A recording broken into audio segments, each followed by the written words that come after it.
Welcome students. तो already हम discuss कर चुके थे बायोलॉजिकल क्लासिफिकेशन में किंगडम प्रोटिस्टा का इंट्रोडक्शन। तो फिर भी मैं एक बार बोल रहा हूँ, किंगडम प्रोटिस्टा जो कि है यूनिसेलुलर यूकैरियोट्स। तो यूनिसेलुलर तो है ही, उसके साथ यूकैरियोट्स है। यूकैरियोट्स है मतलब इसमें ट्रू न्यूक्लियस है। कैरियन मतलब सेल न्यूक्लियस, और ट्रू न्यूक्लियस मतलब मेम्ब्रेन बाउंड जो स्ट्रक्चर है, जैसे कि न्यूक्लियर एनवेलप, न्यूक्लियस का न्यूक्लियर एनवेलप, न्यूक्लियोलस, ये सारे प्रेजेंट है। और उसके साथ ही different membrane bound cell organelles भी प्रेजेंट है। और इसमें मिक्सोट्रोपिक टाइप न्यूट्रिशन है, फ्लैजेला सीलिया है मूवमेंट के लिए, and asexual and sexual means of reproduction है। तो आज किंगडम प्रोटिस्टा का जो डिफरेंट सब ग्रुप्स है उसके बारे में हम डिस्कस करेंगे। तो चलिए देख लेते हैं हम किंगडम प्रोटिस्टा का जो नेक्स्ट डिफरेंट ग्रुप्स में वो सब डिवाइडेड है वो। तो फर्स्ट यहाँ पर आप देख रहे हैं क्राइसोफाइट्स। फर्स्ट आप देख रहे हैं क्राइसोफाइट्स। क्राइसोफाइट्स में क्या क्या इंक्लूड्स है? क्राइसोफाइट्स में डायटम्स है एंड डिस्मिड्स है। डिस्मिड्स को गोल्डन एल्गी भी बोलते हैं। यहाँ पर एक पॉइंट रिमेंबर करना, क्योंकि जो ब्लू ग्रीन एल्गी है वो cyanobacteria, that is kingdom Monera. मगर जो गोल्डन एल्गी, ऐसा सवाल पूछते हैं कंफ्यूजन टाइप, गोल्डन एल्गी वो है डेस्मिड किंगडम प्रोटिस्टा में। तो क्राइसोफाइट में इन्वॉल्व है diatoms and golden algae, that is जिसे डेस्मिड कहते हैं। और इसका हैबिटेट अगर पूछा जाए, fresh water as well as marine environment में ये रह सकते हैं। और कैसा है वो? माइक्रोस्कोपिक ये है सारे डायटम्स और डेस्मिड जो है क्राइसोफाइट्स में, ये माइक्रोस्कोपिक है एंड फोटोसिंथेटिक, मतलब ये अपना खाना खुद प्रिपेयर कर सकते हैं। मतलब इसमें ऑटोट्रॉपिक न्यूट्रिशन देखने को मिलेगा, ये फोटोसिंथेटिक है। और डायटम्स जो है इसका सेल वॉल में एक सिलिका डिपॉजिट होता है सेल वॉल में, उसके वजह से उसका सेल वॉल बहुत ही इंडिस्ट्रक्टेबल हो जाता है, क्योंकि इजीली डिस्ट्रॉय नहीं होता। आप देख सकते हो इंपॉर्टेंट लाइन, डायटम्स में सेल वॉल में सिलिका इम्बेडेड होने या सिलिका इंसेट होने की वजह से उसका सेल वॉल बहुत इंडिस्ट्रक्टेबल हो जाता है, मतलब इजीली डिस्ट्रॉय नहीं होता। उसका एक एडवांटेज भी है। तो यहाँ पर एक्स्ट्रा पॉइंट है आपके लिए, cellulosic cell wall is impregnated with silica to form transparent siliceous cell. And इसके एडवांटेज क्या है? Siliceous cell of dead diatoms, diatom का डेथ होने के बाद जो, क्योंकि सेल वॉल में सिलिका है तो वो इंडिस्ट्रक्टेबल है, तो इजीली डिस्ट्रॉय नहीं होता वो, इसलिए सी बेड में वो एक्यूमुलेट हो जाते हैं एंड लेटर डायटोमिशियस अर्थ फॉर्मेशन करते हैं। इसका इंपॉर्टेंस क्या है? Different white is powder preparation में और डिफरेंट तरह का डिफरेंट इंडस्ट्रीज में यूज होता है ये डायटोमिशियस अर्थ। और इस डायटोमिशियस अर्थ को कलेक्ट किया जाता है, उसे बोलते हैं डायटोमाइट और कीसेलगर। आप देख सकते हैं यहाँ पर, silica cells of dead diatoms are nearly indestructible and this get accumulated the seabed and huge rock like deposit and this called diatomaceous earth। और यहाँ पर इंपॉर्टेंस क्या है डायटोमिशियस अर्थ का? क्योंकि ये ग्रिटी है एंड ग्रिटी होने की वजह से पॉलिशिंग इंडस्ट्री में, फिल्ट्रेशन ऑफ ऑयल, सिरप, इस तरह के इंडस्ट्री में वो यूज होता है। And diatoms are the chief producers in the ocean, ये भी इंपॉर्टेंट लाई है। तो क्राइसोफाइट में ये सारी चीज़ कुछ इंपॉर्टेंट है। डायटम्स है, डेस्मिड मतलब गोल्डन एल्गी है, और डायटम ये क्या है? फोटोसिंथेटिक है, ये ऑटोट्रोपिक न्यूट्रिशन इसमें देखा जाता है। डायटम के सेल वॉल में सिलिका इंसर्ट होने की वजह से बहुत ही इंडिस्ट्रक्टेबल हो जाते हैं, इजीली डिस्ट्रॉय नहीं होता। डायटम डेड होने के बाद ये सी बेड में एक्यूमुलेट होकर के डायटोमेशियस अर्थ फॉर्मेशन करते हैं, जो कि डिफरेंट इंडस्ट्रियल प्रोडक्शन के लिए बहुत ही हेल्पफुल है। तो नेक्स्ट पेज में चलो देखते हैं नेक्स्ट पेज में क्या क्या इंपॉर्टेंट लाइन है। नेक्स्ट पेज में और एक सब ग्रुप्स है डायनोफ्लैजिलेट्स। नेक्स्ट पेज में और एक सब ग्रुप है डायनोफ्लैजिलेट्स। डायनोफ्लैजिलेट्स का हैबिटेट हम देख लेते हैं। फर्स्ट, ये मेरीन है एंड फोटोसिंथेटिक है, ये भी मेरीन है एंड फोटोसिंथेटिक। इसका डिफरेंट तरह का कलर हो सकता है, जैसे कि येलो, ग्रीन, ब्राउन, ब्लू और red, depending on the main pigments present in their cells. Cell में किस तरह का पिगमेंट्स है उसके वजह से इसका कलर, डिफरेंट तरह का कलर का वैरायटीज भी हो सकता है, जैसे कि येलो हो सकता है, ग्रीन हो सकता है, ब्राउन हो सकता है, ब्लू और रेड। और इसका सेल वॉल जो है, सेल वॉल बहुत स्टीप है सेलुलोज की प्रेजेंस की वजह से। फ्लाजिला कितना है इसमें, फ्लाजिला 2 फ्लाजिला है, 2 फ्लाजिला। यहाँ पर एक्स्ट्रा पॉइंट है कि एक दोनों फ्लाजिला कैसा है, एक है लॉन्गिट्यूडिनल फ्लाजिला जिसे सिंगुलर में फ्लाजेलम बोलते हैं, फ्लाजिला को सिंगुलर में, और एक है ट्रांसवर्स फ्लाजेलम। लॉन्गिट्यूडिनल फ्लाजेलम स्मूथ है, डायरेक्टेड पोस्टीरियरली, और इसके कंपेरिजन में ट्रांसवर्स जो फ्लाजेलम है वो रिबन लाइक है, ट्रांसवर्स जो फ्लाजेलम है वो रिबन लाइक है। और एक इंपॉर्टेंट बात यहाँ पर डायनोफ्लाजिट्स में, सम डायनोफ्लाजिलेट्स शो बायोलुमिनेसेंस, मतलब emission of lights, living organism से लाइट एमिशन होना, उसे कहते हैं बायोलुमिनेसेंस। और कुछ डायनोफ्लाजिलेट्स में ये प्रॉपर्टीज देखने को मिलता है, जैसा आप देख सकते हैं, मैं एक्स्ट्रा पॉइंट लिख चुका हूँ। सम मेरीन डायनोफ्लाजिलेट्स शो बायोलुमिनेसेंस, जैसे कि नॉक्टिलुका, पायरोसिस्टिस, ये कुछ डायनोफ्लाजिलेट्स है जो कि जिसमें एबिलिटी है लाइट एमिशन करने का, तो लिविंग ऑर्गेनिज्म से लाइट एमिशन हो रहा है तो इसे बोला जाएगा बायोलुमिनेसेंस, इसे बोला जाएगा बायोलुमिनेसेंस।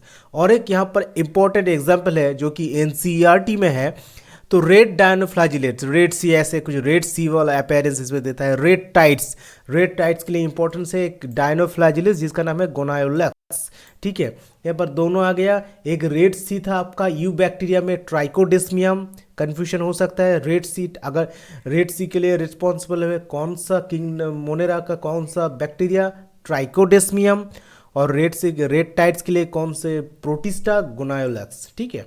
और इंपॉर्टेंट चीज़ गोनायोलेक्स, क्योंकि मेरिन है, ये एक टॉक्सिन रिलीज करते हैं, जो टॉक्सिन मेरिन वर्टिब्रेट्स के लिए, स्पेशली फिश के लिए बहुत ही हार्मफुल है। उस टॉक्सिन का नाम है सैक्सी टॉक्सिन, यहाँ पर मैं लिख चुका हूँ। Gonyaulax produce a toxin that is saxitoxin into the sea and highly poisonous to vertebrates के लिए बहुत ही हाईली पॉइजनस है।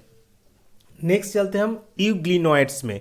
यूग्लिना, ठीक है। Majority of them are fresh water, बहुत सारे यूग्लिनॉइड्स में बहुत सारे मेजोरिटी ज़्यादातर फ्रेश वाटर ही है। इंस्टेड ऑफ सेल वॉल, तो ऑलरेडी हम डिस्कस कर चुके क्राइसोफाइट जिसमें कि सेल वॉल है, डायनोफ्लाजिलेट्स उसमें भी सेल वॉल है, मगर यूग्लिनॉइड्स इसमें सेल वॉल नहीं है। Instead of cell wall a protein rich layer called pellicle is present, ठीक है। तो इसका इंपॉर्टेंस क्या है, यूग्लिनॉइड्स जिसमें क्या आता है यूग्लिना में सेल वॉल नहीं है, उसके जगह प्रोटीन का बना हुआ एक स्ट्रक्चर है, एक लेयर है जिसे कहते हैं पेलिकल। और इसका एडवांटेज क्या है, इसके वजह से यूग्लिना का बॉडी बहुत ही फ्लेक्सिबल है, it provide flexibility to euglena, ठीक है। इसका स्ट्रक्चर देख लेते हैं। 2 फ्लाजेला है, ए short and a long one, एक छोटा सा और एक बड़ा सा, एक short and long one. Photosynthetic in presence of sunlight and deprive of sunlight like heterotrophs. तो यहाँ पर यूग्लिनस में दोनों तरह का न्यूट्रिशन आप देख सकते हैं, लाइट के प्रेजेंस में फोटोसिंथेटिक, अगर लाइट के एब्सेंस में मतलब ये हेटेरोट्रॉप जैसा परफॉर्म करेगा, लाइट के प्रेजेंस में फोटोसिंथेटिक मतलब ऑटोट्रॉप जैसा परफॉर्म करेगा, लाइट के एब्सेंस में वो हेटेरोट्रॉप जैसा परफॉर्म करेगा। इसलिए 2 तरह का न्यूट्रिशन देखा जाता है यूग्लिना में, इसलिए इसको बोलते हैं मिक्सोट्रॉपिक न्यूट्रिशन। किस तरह का न्यूट्रिशन, मिक्सोट्रॉपिक न्यूट्रिशन यूग्लिना में आपको देखने को मिलेगा, जैसे कि एग्जाम्पल यूग्लिना। और एक बात है यहाँ पर, interestingly the pigments of the euglenoids are identical to those present in higher plants, मतलब जो फोटोसिंथेसिस करने के लिए यूग्लिना में जो पिगमेंट्स है, जैसा कि हायर प्लांट्स में देखने को मिलता है फोटोसिंथेसिस करने के लिए डिफरेंट पिगमेंट्स, वैसे ही यूग्लिना में भी है। क्या क्या वो है, photosynthetic pigments are chlorophyll A, chlorophyll B, xanthophyll, ये सारे हैं फोटोसिंथेटिक पिगमेंट, जैसे कि हायर प्लांट्स में भी देखा जाता है, ठीक है। और इसका रिप्रोडक्शन कैसा है, mainly through longitudinal binary fission, इसका रिप्रोडक्शन प्रोसेस है। नेक्स्ट प्रोटिस्टा में चलते हैं हम, स्लाइम मोल्ड्स, जिसे कि प्रोटिस्टन फंगी भी बोलते हैं, क्योंकि ये ऑटोट्रॉप नहीं है। स्लाइम मोल्ड्स जो है वो ऑटोट्रॉप नहीं है। अगर पूछा जाए कुछ ऐसा प्रोटिस्टन का नाम बताओ जो कि ऑटोट्रॉप्स नहीं है, तो आप स्लाइम मोल्ड बोल सकते हैं। सैप्रोफाइटिक प्रोटिस्टन, ये प्रोटिस्टन फंगी भी बोलते हैं इसे, क्यों, क्योंकि ये डेथ एंड डिकिंग मैटर से अपना न्यूट्रिएंट्स डिराइव करते हैं, ठीक है। सुइटेबल कंडीशन में एक डिप्लॉयड सेल का मास बनाते हैं, उससे प्लाज्मोडियम कहते हैं। सुइटेबल कंडीशन में एक डिप्लॉयड सेल का मास बनाते हैं, aggregation called Plasmodium. And unfavourable condition में इस प्लाज्मोडियम डिफरेंशिएट होकर के फ्रूटिंग बॉडी बनाते हैं, जिससे कि स्पोर फॉर्मेशन होता है। तो सुइटेबल कंडीशन में एक डिप्लॉयड सेल का मास बनाते हैं स्लाइम मोल्ड्स, जिसे प्लाज्मोडियम कहते हैं। प्लाज्मोडियम डिफरेंशिएट होकर के फ्रूटिंग बॉडी बनाते हैं, जिससे कि स्पोर प्रोडक्शन होते हैं। और ये इस स्पोर बहुत ही रेजिस्टेंट है, एंड इसलिए कि बहुत ईयर तक वो सर्वाइव भी करते हैं अंडर एडवर्स कंडीशन। स्पोर्स कैसे डिस्पर्स होते हैं एक जगह से दूसरे जगह? By air currents. तो ये होगा स्लाइम मोल्ड। प्रोटिस्टन फंगी, ठीक है। इसमें इंपॉर्टेंट पॉइंट प्लाज्मोडियम वाला चीज़, प्लाज्मोडियम क्या है? सुइटेबल कंडीशन में एक डिप्लॉयड सेल का मास, वो प्लाज्मोडियम है। प्लाज्मोडियम डिफरेंशिएट होकर के फ्रूटिंग बॉडी एंड स्पोर्स बनाते हैं। स्पोर्स एयर करेंट्स में डिस्ट्रीब्यूट और डिस्पर्स होते हैं।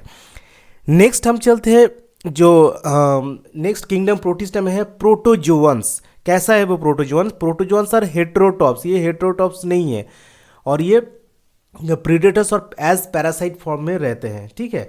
And is a primitive relative of animals, like animals, primitive relatives of animals protozoan जो है। तो आप देख सकते हैं कुछ जो क्राइसोफाइट्स है, डायनोफ्लैजिलेट्स, यूग्लिना, उसमें तो ऑटोट्रॉफिक है। स्लाइम मोल्ड्स में एक सेप्रोफाइटिक न्यूट्रिशन है, और जो प्रोटोजोआन प्रोटिस्ट है वो हेटेरोट्रॉप्स है। तो ये सारे ग्रुप में एक एक ग्रुप का एक एक तरह का नेचर आप देख सकते हैं, ठीक है। चलिए, प्रोटोजोन का 4 मेजर ग्रुप्स है। प्रोटोजोन में भी 4 मेजर ग्रुप्स है। क्या क्या है वो? फर्स्ट हम देख लेते हैं amoeboid protozoans. Amoeboid protozoans normally इसका हैबिटेट क्या है? Fresh water, sea water, moist soil. Amoeboid protozoan का नेक्स्ट पेज में हम देख सकते हैं क्या है। एक फीचर से सीडोपोडिया। सीडो मतलब फॉल्स, पोडिया मतलब फूड, तो फॉल्स फूड, ये अपने प्रे को कैप्चर करते हैं by formation of false food, जिसे कहते हैं सीडोपोडिया, ठीक है। Example amoeba. और कुछ disease causing parasitic amoeboid protozoan भी है, जिसका नाम है एंटामीबा, जैसे कि entamoeba histolytica. Entamoeba histolytica amoebic dysentery के लिए रिस्पॉन्सिबल है, ठीक है। ये है एमीबॉयड प्रोटोजोआन्स। फ्लैजेलेटेड प्रोटोजोआन, जिसमें कि फ्लैजेला है एक जगह से लोकोमोशन के लिए। फ्लैजेलेटेड प्रोटोजोआन, फ्लैजेलेटेड प्रोटोजोआन में अगर आपको पूछा जाए ऐसा कौन सा वो फ्लैजेलेटेड प्रोटोजोआन जिससे स्लीपिंग सिकनेस डिजीज होते हैं, तो वो है ट्राइपैनोसोमा क्रूजी। तो the parasitic forms cause disease such as sleeping sickness, example है ट्राइपैनोसोमा, फ्लैजेलेटेड है। सिलिएटेड में, जिसमें कि सिलिया है लोकोमोशन के लिए, एक्वाटिक है। और एक गलेट, आप देख सकते हैं इसके बॉडी के अंदर गलेट मतलब कैविटी है। क्यों कैविटी है? क्योंकि ये जो न्यूट्रिएंट्स है वो डिराइव करते हैं एयर करेंट, वाटर करेंट के थ्रू। जब वाटर इसके बॉडी में एंटर करेगा, तो वाटर में डिजॉल्व, जो भी वाटर में प्रेजेंट जो भी फूड पार्टिकल्स है, जो भी न्यूट्रिएंट्स है, वो एक्सेप्ट करते हैं। तो वाटर के एंट्री होने की वजह से वाटर के थ्रू ये डिफरेंट जो सब्सटेंस है वो कंज्यूम करते हैं। तो ये और वो इस गलट में एक्चुअली जाते हैं। तो the coordinated movements of rows of cilia causes the water laden with food to be stirred into the gullet। Actually gullet में जो डिफरेंट तरह का फूड पार्टिकल्स है या न्यूट्रिएंट्स है, वो वाटर करंट के थ्रू गलट में एंट्री लेता है। और वाटर करंट कैसे? बट डिफरेंट जो 1000 में सिलिया है, बहुत सारे जो न्यूमरस सिलिया है, और न्यूमरस सिलिया का कोऑर्डिनेटेड मूवमेंट की वजह से। एग्जाम्पल पैरामेशियम सिलिएटेड में। और स्पोरोजोन्स में तो पैरासाइट है, सारे इन्फेक्शस है, जैसे कि आप देख सकते हैं स्पोरोजोन में, क्योंकि स्पोर लाइक स्टेज है उसके लाइफ साइकिल में, इसलिए स्पोरोजोन एक बहुत ही इंपॉर्टेंट एग्जांपल है। जैसे कि मलेरिया पैरासाइट प्लाज्मोडियम का बहुत सारे स्पीसीज है, प्लाज्मोडियम वाइवैक्स, प्लाज्मोडियम फैल्सिफेरम, ये सारे। तो मोस्ट नोटोरियस इज प्लाज्मोडियम, जैसे कि malaria parasite which cause malaria. तो ये तो हो गए किंगडम प्रोटिस्टा के बारे में। ये कुछ divisions, chrysophytes, dinoflagellates, euglenoids, slime moulds and protozoan protist. एक एक ग्रुप का एक एक तरह का नेचर है। पहले तो कुछ हम देखे ऑटोट्रॉपिक न्यूट्रिशन परफॉर्म करते हैं, कुछ ऐसा है जो हेटरोट्रॉपिक न्यूट्रिशन परफॉर्म करते हैं, कुछ ऐसा है पैरासाइटिक है, सैप्रोफाइटिक है। ठीक है, तो इसीलिए मैंने बोला था ना फर्स्ट में, protist actually the link between fungi, plants and animals. Plant जैसा कि है ऑटोट्रॉप, फंगी जैसा सैप्रोफाइटिक न्यूट्रिशन भी आप देख सकते हैं, एनिमल जैसा प्रिमिटिव एनिमल जैसा प्रोटोजोआन को आप देख सकते हैं, जिसपे प्रोटोजोआन प्रोटिस्ट को आप देख सकते हैं। तो इसीलिए बोलते हैं protist actually create a link between plants, fungi, animals, ये इस सारे के बीच पे। तो आज के लिए इतना ही। Thank you.